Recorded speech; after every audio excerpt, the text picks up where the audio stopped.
વડોદરા ગ્રામ્ય પોલીસે સંગઠિત ગુનાખોરી સામે એક મોટી કાર્યવાહી કરી છે।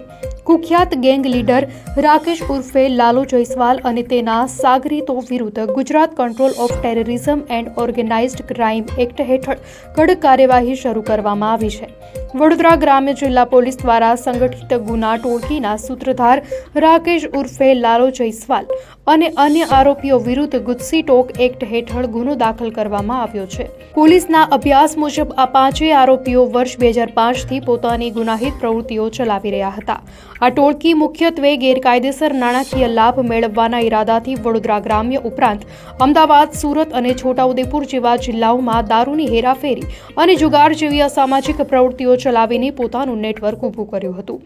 આ ગેંગ બાતમી આપનાર કે ફરિયાદ કરનાર વ્યક્તિઓને જાહેરમાં ગાળો આપી, મારામારી અને શાંતિ મારી નાખવાની ધમકી આપીને ભય પેદા કરતી હતી। એટલું જ નહીં, જો પોલીસ સ્ટાફ રેડ કરવા જાય તો ફરજમાં રૂકાવટ કરીને કર્મચારીઓ પર હુમલો પણ કરતા હતા। વડોદરા ગ્રામ્ય પોલીસે ગુસ્સી ટોક જેવો કડક કાયદો લગાવીને આવા તત્વો સામે લાલ આંખ કરી છે।